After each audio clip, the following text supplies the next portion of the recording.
enseigné à Bruce Lee à se battre. Avant que Bruce Lee ne devienne la vedette des classiques du cinéma de Kung-Fu comme Fists of Fury et Enter the Dragon, il s'entraînait sous la direction de Ip Man, commençant par son premier cours en 1953. Tout au long de sa vie, Ip Man a enseigné à des centaines d'élèves à perfectionner leurs techniques d'arts martiaux. Mais malgré sa carrière réussie, sa vie personnelle n'était pas toujours facile. La vie de Ip Man a été romancée dans un certain nombre de films, mais quelle est la vraie histoire de l'homme qui a formé Bruce Lee? Restez à l'écoute alors que nous plongeons dans la vie et la triste fin de Ip Man. Le vrai Ip Man. Ip Man, né Ip Kai-man, était le troisième des 4 enfants de Ip Oidor et Hung Shui. Grandissant dans une famille prospère à Foshan, Guangdong, il a bénéficié d'une éducation traditionnelle chinoise aux côtés de ses frères et sœurs. Son frère aîné, Ip Kai-gak, sa sœur aînée, Ip Wan-mei, et sa sœur cadette Ip Wan-hum. Cette éducation privilégiée lui a offert des opportunités que beaucoup à son époque ne pouvaient que rêver d'avoir. Pour leurs parents Ip, il était impératif d'inculquer la discipline et l'autosuffisance dans le Wing Chun à leurs enfants. Après tout, ils étaient des habitants du sud de la Chine, vivant ainsi même là où cet art martial avait été développé il y a plus de 300 ans. Ip Man a commencé son parcours dans les arts martiaux à un jeune âge, apprenant le Wing Chun de Chan Hua Shun quand il avait 9 ou 13 ans. Chan Hua Shun, qui avait 57 ans à l'époque, a accepté Ip comme son 16e et dernier élève. Cependant, l'âge avancé de Chan et son accident vasculaire cérébral léger subséquent en 1909 ont limité sa capacité à enseigner à Ip pendant plus de 3 ans. Malgré ce revers, la dévotion de Ip Man au Wing Chun était inébranlable. Il a continué son entraînement sous la direction du deuxième élève le plus ancien de Chan, Hung Chung-sok, de qui il a appris la plupart de ses compétences et techniques. À l'âge de 16 ans, Ip Man s'est installé à Hong Kong avec l'aide de son parent, Long Fu Ting. Là-bas, il a fréquenté le collège Saint Stephen, un prestigieux établissement secondaire destiné aux familles aisées et aux expatriés. Son séjour à Hong Kong a marqué une phase significative de son développement dans les arts martiaux.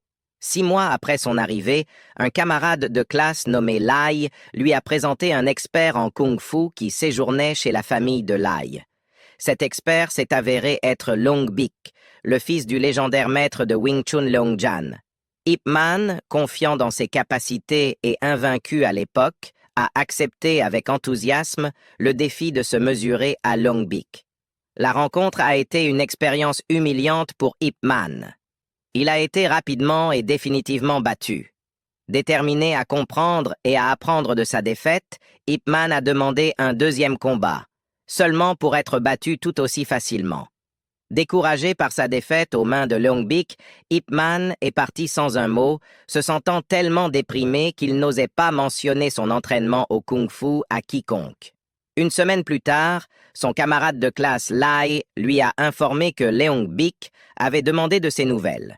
Gêné, Ip était réticent à revenir, mais Lai a transmis que Long Bik avait vivement loué les techniques de Ip et révélé qu'il était le fils de Long Jan, qui avait formé le maître de Ip, Chan Hua Shun.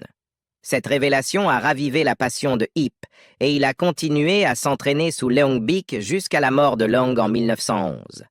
En 1916, à l'âge de 24 ans, Ip Man est retourné à Foshan et a pris un poste de policier sous le gouvernement nationaliste. Bien qu'il n'ait pas fondé d'école formelle d'arts martiaux, il a enseigné le Wing Chun à plusieurs subordonnés, amis et membres de sa famille. Parmi ses élèves notables figuraient Lok Yu, Shao Kwong Yue, Kwok Fu, Lun Ka, Chan Chi Sun et Lui Ying. Chao Kwong Yue, considéré comme le plus talentueux, a finalement abandonné les arts martiaux pour une carrière dans le commerce. Kwok Fu et Lun Ka, cependant, ont continué à enseigner et à répandre le Wing Chun dans les régions de Foshan et de Guangdong. Chan Chi-sun et Lui Ying se sont installés à Hong Kong, mais aucun des deux n'a pris d'élèves. Ip Man épousa Chung Wing Sing, et ils eurent plusieurs enfants. les fils Ip Chun et Ip Ching, et les filles Ip Nga Sum et Ip Nga Wun. Sa vie familiale était marquée par des valeurs traditionnelles et un engagement envers leur bien-être. Pendant la Seconde Guerre sino-japonaise, Ip Man prit parti pour le Kuomintang. Ses activités exactes pendant la guerre demeurent quelque peu obscures. On raconte qu'il aurait rejoint le Bureau central d'enquête et de statistique dans son académie à Guizhou en 1938, puis serait retourné à Foshan en tant qu'officier de renseignement sous couverture, bien que ce récit ait été contesté. On pense que pendant la guerre, Ip vécut avec Kwok Fu et ne retourna à Foshan qu'après la fin du conflit. Après la guerre, Ip Man reprit ses fonctions de capitaine des patrouilles de police de Foshan. En 1949, au milieu des bouleversements de la guerre civile chinoise et de la victoire du Parti communiste chinois, Ip Man, en tant que membre du Kuomintang, décida de quitter Foshan. Lui, sa femme et leur fille aînée, Ip Nga Sum, déménagèrent à Hong Kong. L'ascension du grand maître Ip. La fuite précipitée de Ip Man vers Hong Kong britannique signifiait laisser sa famille et ses biens derrière lui à Foshan. Tout l'or qu'il avait sur lui fut ainsi rapidement dépensé ou escroqué en route. Après avoir déménagé à Hong Kong, le Ip Man de 56 ans fit face à d'importants défis, notamment le chômage. Son expérience précédente en tant que policier à Foshan ne se traduisit pas par une carrière viable à Hong Kong, soit en raison de son incapacité ou de son refus de rejoindre la police hongkongaise. Initialement, Ip eut du mal à trouver du travail, mais finalement, des amis l'aidèrent à décrocher un emploi dans un restaurant. Ce poste lui permit de nouer de nouvelles relations grâce à l'Association des travailleurs de restaurants de Hong Kong, qui avait un club d'arts martiaux dirigé par Leung Sheung. Malgré ses compétences, Ip Man ne voulait pas initialement que d'autres sachent qu'il était un artiste martial. Ip Man lutta également contre une addiction à l'opium qu'il avait contractée plus tôt dans sa vie. À Hong Kong, l'opium était cher et disponible uniquement sur le marché noir, nécessitant un revenu régulier pour Ip afin de soutenir son habitude et sa famille à Foshan. Cette pression financière ajoutait une autre couche de difficulté à sa situation déjà difficile. Ip Man commença à enseigner le Wing Chun au début des années 1950, en partie pour échapper à la pauvreté et, prétendument, pour soutenir sa dépendance à l'opium. Ses premiers élèves étaient principalement des membres pauvres et peu instruits de l'Association des travailleurs de restaurants et des jeunes hommes agités et en colère, attirés par la personnalité charismatique d'Ip Man et le désir de se renforcer dans l'environnement rude du Hong Kong des années 1950. Initialement, son activité d'enseignement a eu du mal car ses élèves restaient généralement que quelques mois. En conséquence, Ip Man a dû déplacer son école 2 fois, d'abord sur Castle Peak Road à Sham Shui Po, puis sur Lee Tat Street à Yau Ma Tei. Avec le temps, certains de ses élèves sont devenus compétents en Wing Chun et ont ouvert leurs propres écoles. Leurs victoires lors de combats avec d'autres artistes martiaux ont contribué à accroître la renommée d'Ip Man et à attirer plus d'élèves. Hébergé à la salle de l'Union des travailleurs de restaurants, Ip Man était très reconnaissant. Selon la légende, cependant, il ne pouvait s'empêcher de rire lorsque le maître de kung-fu, Leung Sheung, enseignait le kung-fu à ses élèves. Enragé par le manque de respect, le maître ordonna à Ip Man de se battre, que le vieil étranger apparemment sans abri remporta facilement.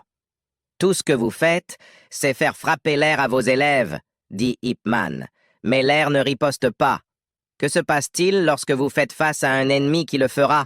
Si vous pratiquez le kung-fu, vous devriez le faire sérieusement, ou pas du tout. Après avoir jeté Sheung, qui pesait 200 livres, à travers la pièce, Ip Man avait retourné la situation. C'était ce jour-là, en 1952, qui fit officiellement de lui le chef de file de cette école d'arts martiaux naissante, et rendit Sheung lui-même disciple. Selon un autre de ses premiers élèves, William Cheung, Ip Man était un enseignant aimable. Ip Man avait un très bon sens de l'humour. dit Cheong. Il aimait donner des surnoms à ses élèves, et il mettait longtemps à les trouver. Comme Wong Chun Leong était appelé Wong Ching Leong, ce qui signifie qu'il est comme un taureau. On m'appelait grand garçon costaud, et Bruce était surnommé Parvenu. On demanda finalement à Ip Man de quitter Macao, car ses cours avaient pris trop d'ampleur et avaient bénéficié à trop de non-membres du syndicat. Il ouvrit sa propre école à Kowloon, à Hong Kong, où il rencontra Bruce Lee en 1956.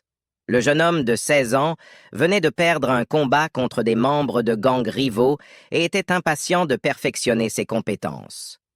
Vers 1955, Ip Man eut une maîtresse de Shanghai, connue de ses élèves sous le nom de Shanghai Po. Ip et Shanghai Po eurent un fils illégitime nommé Ip Siu-Hwa. Pendant ce temps, à Foshan, la femme d'Ip, Chung Wing-sing, décéda d'un cancer en 1960. Malgré sa relation avec Shanghai Po, Ip ne l'introduisit jamais officiellement à ses autres fils, qui le rejoignirent finalement à Hong Kong en 1962.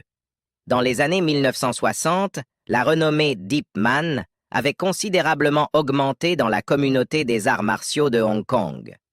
Ce nouveau niveau de reconnaissance lui permit d'attirer des élèves plus riches et mieux éduqués. En 1967, Ip Man et certains de ses élèves fondèrent l'association sportive de Wing Tsun, Wing Chun. Le but principal de cette association était d'aider Ip Man à résoudre ses difficultés financières, dues en partie à sa consommation régulière d'opium.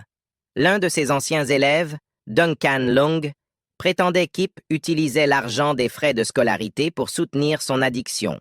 Malgré ses défis personnels, les contributions d'Ip Man au Wing Chun furent profondes. Son enseignement a non seulement contribué à populariser l'art martial à Hong Kong, mais a également posé les bases de sa diffusion mondiale. Notamment, son élève le plus célèbre, Bruce Lee, contribua à faire connaître le Wing Chun à l'échelle internationale.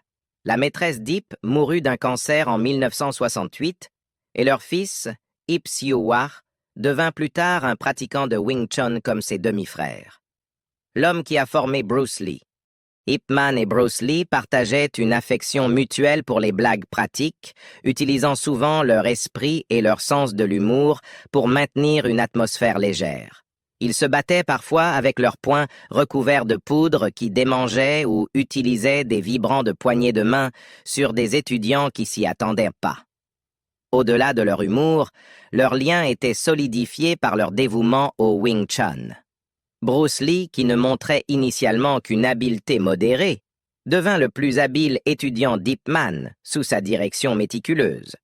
En réfléchissant à ses leçons en 1961, Lee se souvenait avec affection. « Mon instructeur, le professeur Ip Man, chef de l'école de Wing Chun, venait vers moi et disait « Détends-toi et calme ton esprit.